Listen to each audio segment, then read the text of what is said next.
Hi, everyone. It's Amanda Rieger Green. Welcome to Soul Sessions. Thank you for joining me today.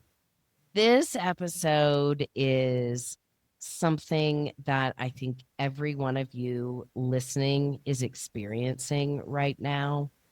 And it's this external hunger or seeking, searching, assuming, which, there's that adage of the ass in assuming. So I'm just start with that. But why do we keep assuming that someone else knows better than we do? And this is not about pride or superiority, self righteousness, or completely evolved wisdom, but it's why do we look for truth outside ourselves? Or why do we assume that truth lives the top, like at the top of the food chain, at the top of the pyramid? And as we are in these remarkable, incredible times of human evolution, this stage of human development that we are in is not as much about gaining access to more information, but it's about developing the capacity to relate differently to what we already know. And I'm going to repeat that again. It's developing the capacity to relate differently to what we already know. And when I think of that for myself and what I've been observing in others, is this ability to step outside ourselves, not disassociate, but to step outside and be the observer of ourselves, looking at when I'll use myself as an example, when I am externally seeking or grasping or even pointing a finger because there's something inside of me that is uncomfortable and feeling that uncertainty. And most of us know that uncertainty can be really uncomfortable. And we're in very uncertain times. So, naturally, what's the polarity of that? Certainty and seeking certainty. And because of the vast amount of information available to us at our fingertips, there is a natural tendency and also like almost like a plague of grasping and seeking externally.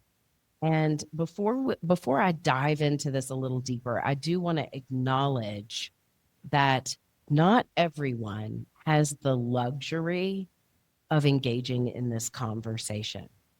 And what I mean by that is many people around the world are currently living in a survival mode where safety, food, shelter, war, violence, instability, their immediate realities of making it through another day are what their conversation is about. And that is very true all over the world. So for this conversation, it is directed to those of us who have enough stability to ask a different question. And I raise my hand for that. And most of you listening would raise your hand as well, even if you are really stressed with work or your home and family situation or a health issue, or even if you're having a mental, spiritual, existential crisis, you're able to pay for your groceries, even at that ridiculously inflated price, or your cell phone bill, or sit and watch Netflix, until 11:30 p.m. at night, and you have five other streaming services in the midst of your breakdown. That we are in a place where we actually do have enough stability to step outside of ourselves and consciously participate in our own growth and evolution and what we're becoming. And I believe with that opportunity, we carry a responsibility. And that's really who this conversation is for and what it is about is what the privilege that we have to be conscious and the responsibility that that carries right now in these really unpredictable, uncertain times.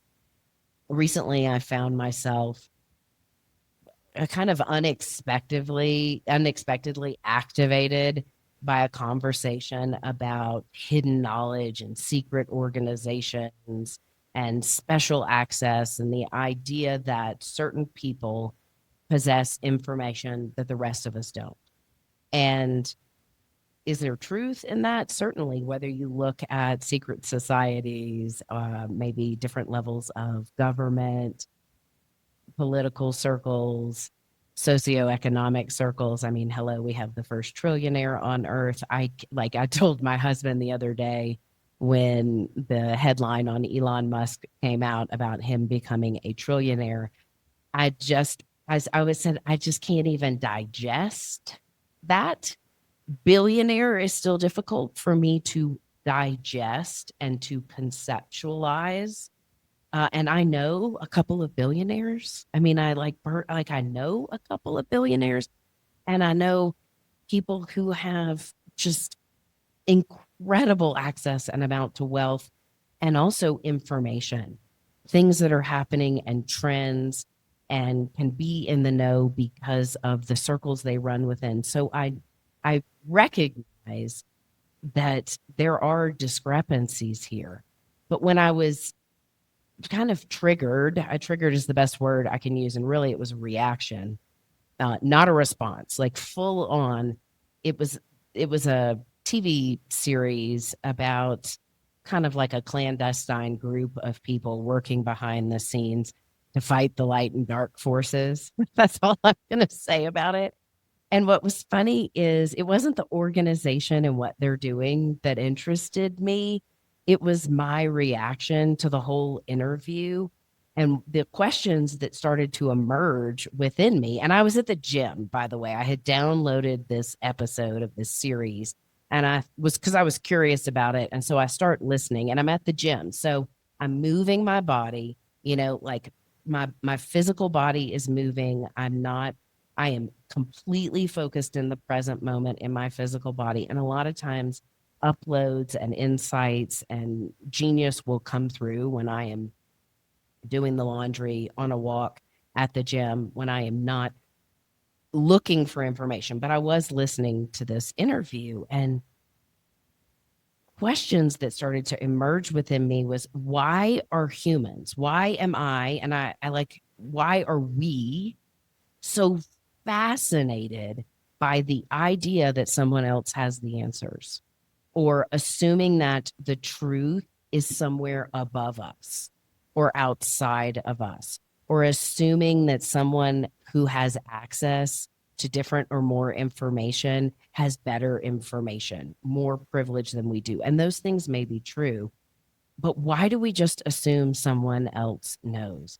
And we are in this age of technology where, like influencers, for example, which is a whole other beast. And I'm not pointing any fingers in and of itself, but looking to whether it's for the best Amazon buys or the best leg workouts. I mean, I look at what pops up on my algorithm, and I can't even get Amazon. Like, I know that Prime Day is coming up or whatever it is. And we do get a little bit of Amazon down here in Ecuador, but it's not the same. But I still get stuff on my algorithm, like, you should buy this or buy this, and buy it through my algorithm. And I get that's how, influencers make money. But I mean, that is kind of changing and dying out.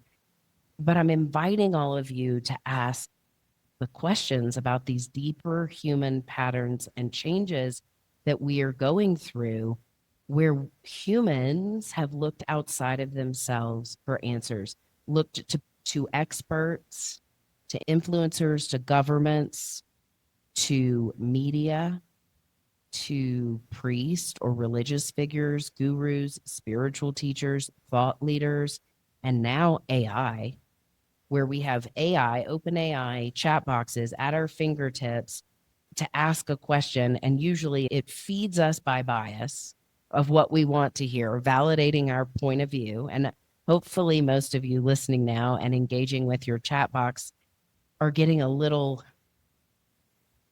bored by that. I recently met a friend when I was on this retreat in Portugal, And we've met before, but we got to hang out in person for an extended period of time. And we were both talking about how we give our AI chat boxes smack. Like both of us will say, "Excuse me, that's not what I ask you," or "Can you please stop utilizing this word or this sentence or assuming that I want to hear this." Both of us like push back on our AI.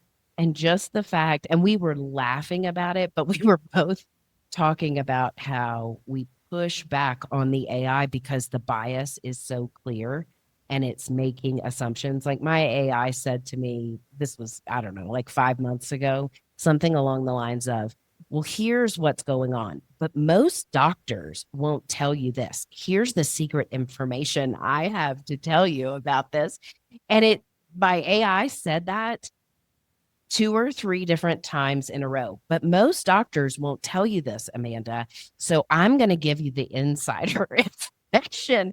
And I just was rolling my eyes and cringing because I'm like, this algorithm that's being built is feeding in not only to my language and my patterning and what I've conditioned it by my rhetoric and cadence and rhythm and inquiries to relay back to me, but it's also making assumptions or trying to share secret privileged information with me. And I mean, I flat out said, "Hey, can you not say that? Like, just give me the information instead of telling me that I'm getting the insider tip. Like, I don't need the insider tip. I just asked for a little bit of guidance around this. You don't need to frame it like I'm the special person that's getting this information. Where in our dialogue do you think I told you I needed special information in order to be validated?" And somehow it read that for me. And so I've noticed how it's done that in a few ways. And I remember years ago, I was sitting when I was in the corporate world, in my first dose of the corporate world. I was in my early 20s, like 25 years old, 26. And I was sitting in our chief operating officer's office. And I said something to him, and I said, "And honestly," and then I proceeded to say whatever I was going to say. And he said, "I'm going to stop you right there." And he was a really blunt, rough guy. And I liked him a lot because he was no bullshit. He called a spade a spade. And so he's like, "I'm going to stop you right there." And I said, "Okay." And, I'm 25 and just trying to get my voice and still very intimidated, in rooms of authority and, top level down structuring, trying to prove myself. And he said, "I really don't like it when people say, and honestly," he says, "because did everything else before that, was it dishonest? Why do you need to qualify what you're saying now as honest?" And that always stuck with me because it was so pertinent. And my AI will sometimes say, "and honestly," and I was listening to an advertisement on a podcast that I like to listen to, and the podcaster was reading for the advertisement, and she kept saying, "And honestly, and honestly, and honestly," I feel like, and I even heard somebody who I think is so genius smart, and I was listening to him interview someone, and he said, "And honestly, and honestly," and I like that has been ringing in my head lately. Like, why do we need to say, "And honestly"? Why can't we just speak? And I know I'm kind of moving on to a tangent there, but these are the big questions, like all of these deeper questions about seeking and searching and information and grasping for information outside of ourselves. I'm on this newsletter for Richard Rudd, who uh, developed isn't the right word, but basically has been able to explore and communicate and create these beautiful gene keys that are evolved from human design and the I Ching. And the gene key of the week is, I think, either the 15th or the 16th gene key. For those of you gene key people out there, you'll know what I'm talking about. But it's the movement from dullness to magnetism to fluorescence. And in the gene keys, you have a shadow, you have what you're aspiring to, and then you have something called the city, not CITY, the Sidhe, SIDHE. I think I'm HISIDHI. I think I'm spelling it right there. But anyway, the city is like the transcended mystical aspect. So the highest version of this gene key is fluorescence, which is it's not magnetism, it's not attracting in, magnetizing, and that's not what the magnetism is there either.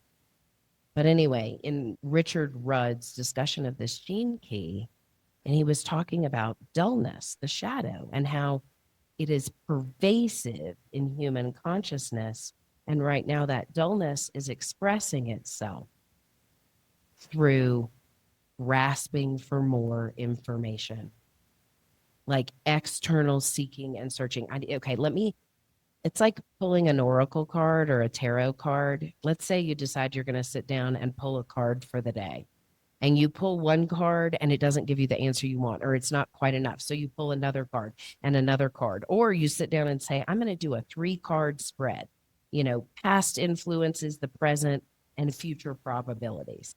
And you pull those 3 cards and you're like, let me pull one more card just to explain it a little more or give me a little more information. And I'm saying that very tongue in cheek because I love utilizing the tarot or oracle cards or divination tools in that way. I love astrology and numerology and looking at what's going on in the sky today and what influences do we have and what's going on in my personal chart and my evolutionary astrology. But sometimes I can start going down these rabbit holes and it's never enough because I'm looking for certainty in this uncertain energy. And I notice where I do that. I notice where other people do that. And I feel like what Richard Rudd was saying in his contemplation, and that's the beauty of the gene keys. It's plenty of wisdom and information is handed to you. But Richard Rudd's message is just sit with this and contemplate. Just sit and think about it. And sitting and thinking about it might be a couple of hours while you're on a walk. It may be 2 or 3 months on one contemplation. It's not about rushing or seeking externally. It's allowing something to be revealed within, from deep within, rather than externally looking for more synchronicity, signs, validation, and proof. And in the past, in humanity, like I've mentioned, we've looked to kings, royalty, priests, religious authorities, mystery schools, esoteric or secret societies, political figures, fame, famous people, celebrities, externally in all these systems. But it's all the same pattern. It's the different costumes, same pattern. And so the core questions that I keep asking that I think are relevant for us to ask, where we can become more conscious and more responsible, is why are we so attracted to the idea that someone else or something else has access or the information we need? That hidden information will be revealed through an external source. And it's so difficult to practice that right now. But I'm throwing it out there for you all to recognize that we're in these incredible landscapes of human evolution where all of this information is available and rapidly speeding up. But I encourage you to notice when you are externally gripping and grasping versus sitting and contemplating or sitting with the uncertainty, but also think of that external grasping as a dullness. And I'm using Richard Rudd's language in that because it struck me when he said seeking more and more information is not where the fluorescence is, the magnetic energy is. It's actually in the sitting still with the wisdom within, and the sitting in the discomfort of the uncertainty versus externally reaching and grasping. And so think about when you're looking for more information, more validation. And is it because you're uncomfortable with sitting in the uncertainty? And I think about, in saying this, the work that I've done for many years, the one-to-one client work as a psychic medium, someone who is gifted with and has the ability to see probable future outcomes. And I've made a lot of predictions with a lot of accuracy. I'm not always perfectly on point, and sometimes it depends on someone's energy field or my energy field. But, I've had clients over the years, and it's, am I going to marry this person? Should I leave this job? Is this my right path? What is my meaning and my purpose? When is this going to happen? What's going to happen next? And over the years, it's like, oh my gosh, I get those questions because we're human. I want to know the answers to those questions many times and oftentimes. But as someone who has worked professionally as a psychic, as an intuitive for many years, I recognize that people do want information, but it's rarely the information that they want. It's usually relief from ambiguity, relief from uncertainty, relief from not knowing. I get that. I think it's deeply human to be looking for answers and for relief. And I think right now we're in a stage of human development where the pressure is accelerating, and it's like the vice is tightening. And so we're looking for relief wherever we can get it. And sometimes that is in addiction. It can show up in food. It can show up in relationships. It can show up in obsessive compulsive behaviors, workaholism, money, power, greed. You fill in your blank. But the longer I've done this work, what has become more clear to me is when someone, including myself, when I do this, when I loosen my grip on the need for certainty, it's not just about letting go. It's absolutely trusting or being in the uncertainty. Usually that's when the clearest information or path ahead emerges. When I stop or we stop trying to force an outcome, and I or we become more interested in what life is teaching me, teaching us, rather than controlling what happens next. And that's usually when that grip around the energy field is loosened, it becomes magnetic. It becomes fluorescent, less dull. And it's internal. Right now, it's, I think, highly related to our nervous system. So the more that we or you and I become aware of our nervous systems when we're operating from a heightened or a depressive state, a dysregulated state, and we practice consistently ways to find our calm, our peace, our ease, our wu way, our middle way, and being very present, just very, very present with what is, the grip starts to loosen and the dullness starts to become more fluorescent. Humanity has gone through many in recent humanity.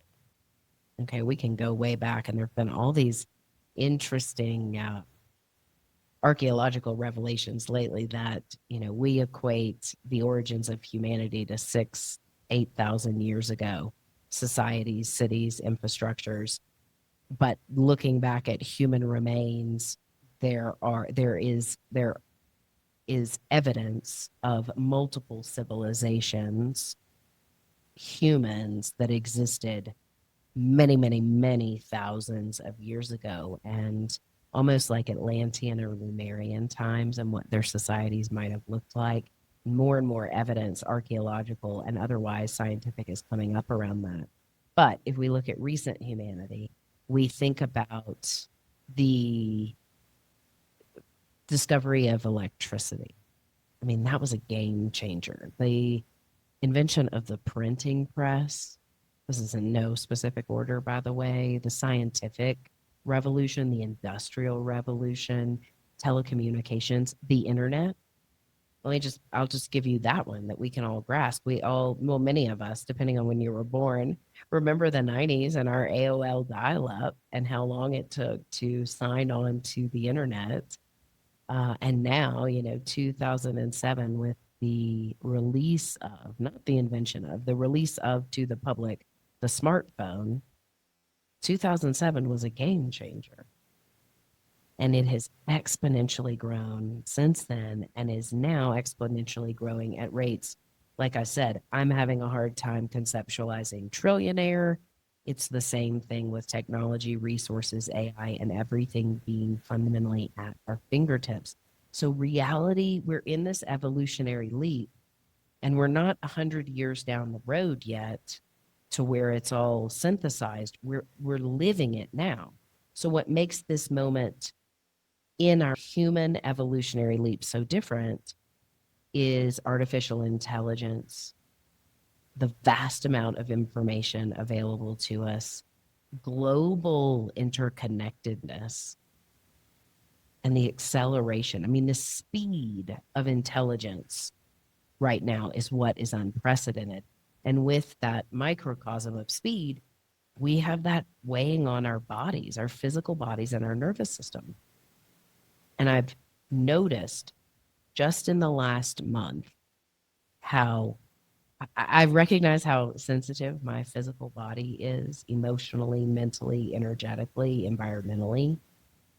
But just in the last month, it's become so loud how my physical body absolutely on a daily basis is trying to regulate, trying to calibrate, and it goes high to low.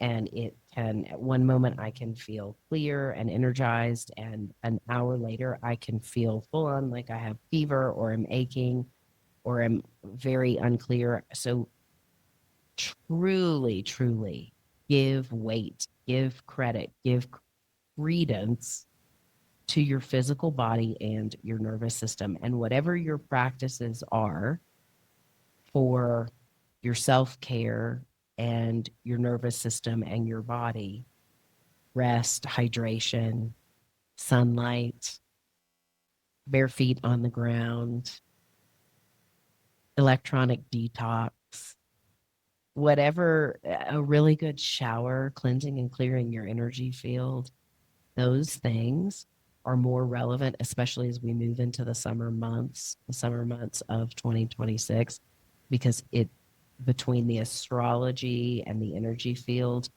July and August are much swifter and speedier than June.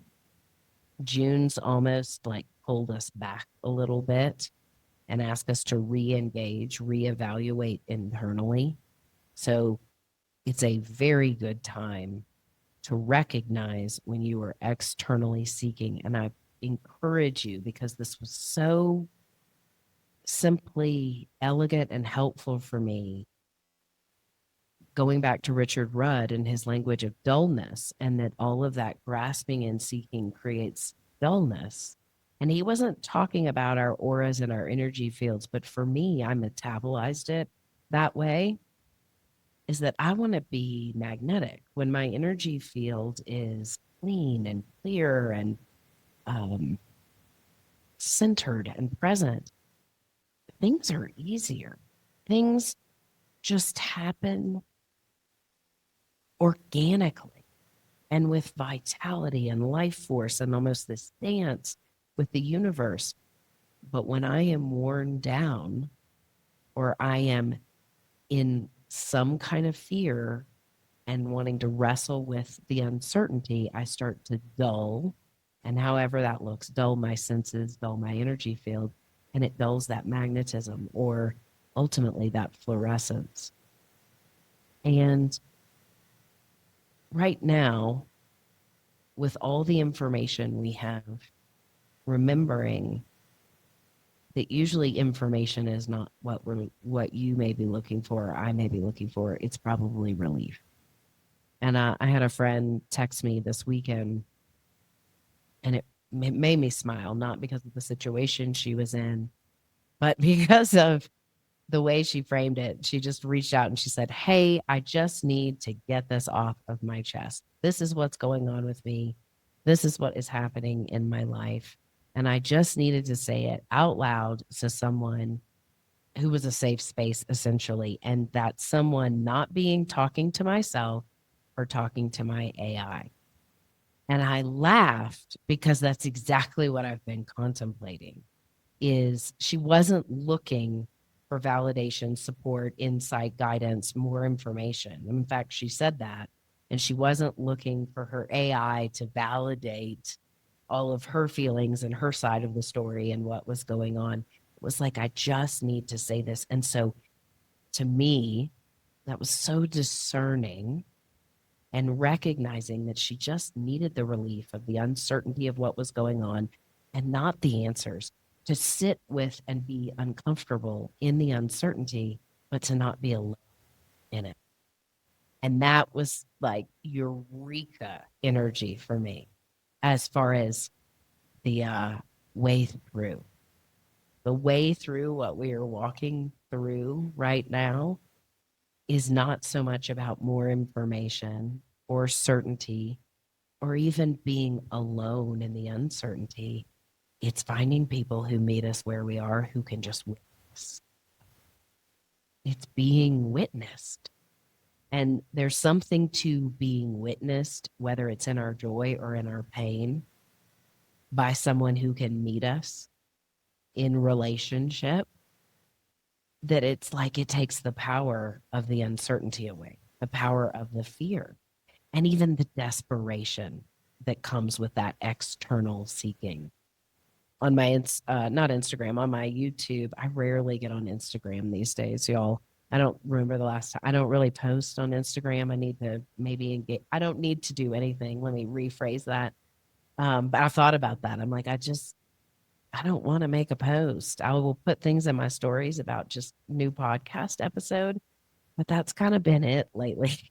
And anyway, but I was on my YouTube and this old Alan Watts talk came up, and Alan Watts was pretty brilliant and pretty genius. And so I listened to it on my way to the gym, and I wasn't like grasping and seeking. It just popped up, and I can't even remember the name of the conversation, but essentially he was talking about the difference of forcing life and moving with life, kind of like swimming upstream or choosing to go with the current, with the flow. And one of that famous Alan Watts quotes that I really resonate with, especially where we are right now energetically, is muddy water is best cleared by leaving it alone. Muddy water is best cleared by leaving it alone. And think about that.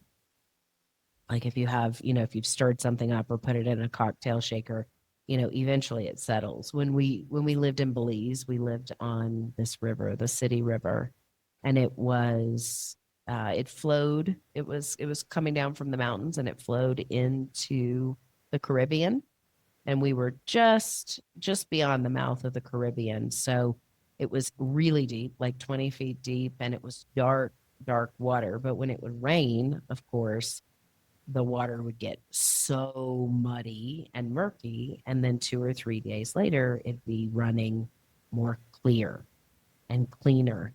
And I just remember watching those patterns and not trying to change them, just watching. But that's essentially what Alan Watts was saying, is muddy water is best cleared by leaving it alone. And when he talks about swimming, period, not upstream or downstream, we don't grab on to water. We don't hold the water, because if we try to hold it, we sink. I mean, you all can think about remembering, like learning how to swim. You have to learn to be buoyant. in the water. And it's awkward at first because at first you just want to flail and grasp and grab, and you can't grab water. I mean, Alan Watts is pretty genius in his philosophical ways of interpreting things. And I feel like that's where we are right now. The more we try to grab or hold, the less we know. And whether it's grabbing information, answers, predictions, outcomes, it's not about holding tighter. It's really about this ability to float. So, what does your float look like today? When can you just be? When are you regulated, present, peaceful enough to just be and be content? That came up in conversation with a member of my community, the frequency field, talking about contentment. And I love that word. I love that sentiment. It's another one of the gene keys, by the way.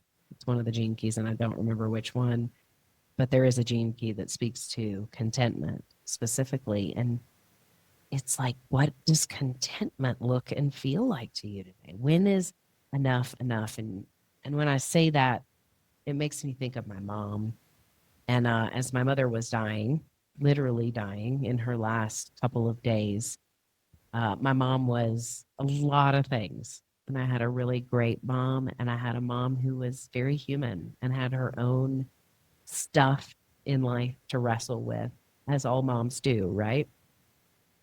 But one thing about my mom is she was really hard to please. And she knew this. Like, she was very particular, very specific. I can remember as a little girl when my dad and I would do our Christmas shopping. Usually we'd get her like a robe or pajamas because my mom loved nice pajamas and always wore a total pajama set, like nice pajamas. She was a Leo, so everything had to look good, right? And it's one of the things I loved. But anyway, I mean, I was like 5, 6 years old, and we'd go look for the pajamas or the robe or whatever we were doing. And like we'd pick it out, and whatever we would get her, she would like it, but it would always be just not quite right. Like, we get her a medium and she really needed a small, or we got a small and she really probably preferred a medium in this, or I don't really like that waistband. I'm going to take these back and pick out the ones I want. So, oh, thank you so much for this, but it's not quite right. And I am not pointing a finger at my mother. I'm just articulating the level of particularity she had. And as she was dying, and she was walking between the worlds, and she was not communicating, not speaking, very much non-communicative, and in her body but out of her body. She mumbled one day, and one of my half sisters was sitting there. She mumbled. She said, "I was never sad." She said it just like that. She said, "Oh, I was never satisfied." And it was very clear that she was in her life review. She was walking between the worlds. And when she said that, like the room lit up.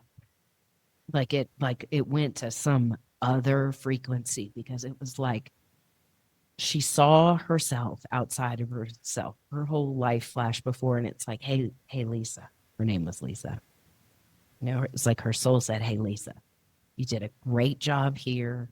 You learned these lessons. You got to practice this forgiveness. You got to do this. Ooh, you really fumbled here. Maybe you could have let this go a little sooner. Maybe you messed up." She's on this other side in her life review, and all these things are going on. And the main thing that came through was, "I was never satisfied." And I mean, when she said it, I knew. And it was so authentic and high frequency, and it was so sad and so beautiful,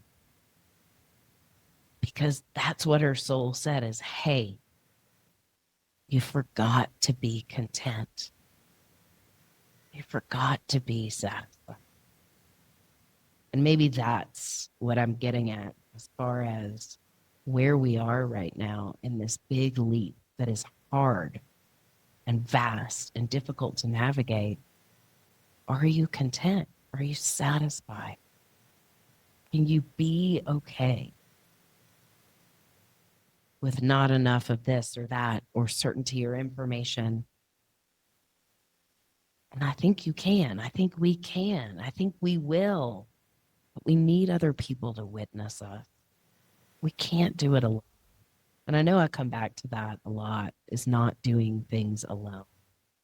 Finding your people, finding the people who can hold space for you and witness you, or witnessing others. Being the one who can hold that space without collapsing under someone else's emotional stuff or energy or stress, like not collapsing and holding space for others. So knowing that you can pause right now, this is a really great energy to pause.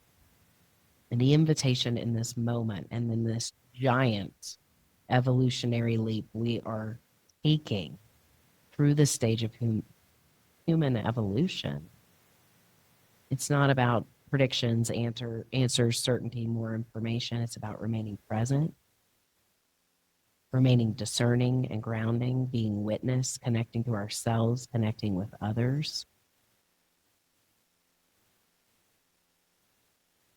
and also not grasping, recognizing when you get dull, that your energy field dulls when you grasp. When I grasp, it magnetizes and becomes electric and magnetic, fluid when we are present and present enough to be with ourselves in extreme discomfort. So knowing that you don't have to look outside or to the top or in secret societies or certain levels of influence or privilege for the truth, for the answers, for the greatest wisdom.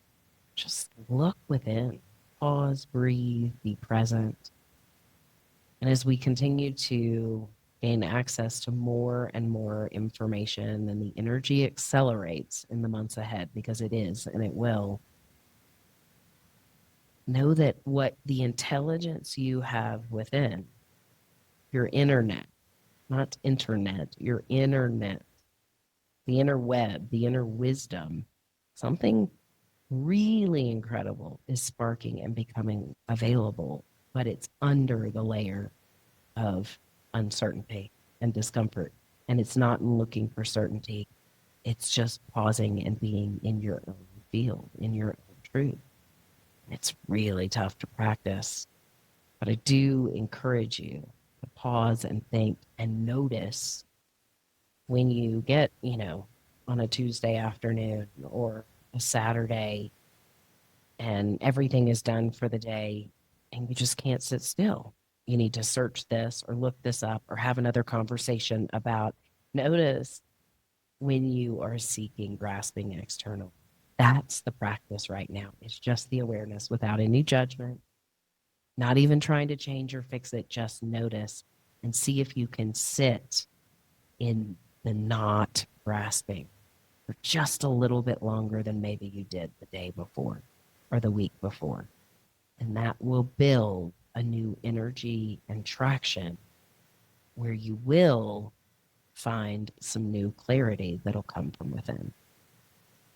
As always, thank you for joining me. Be well.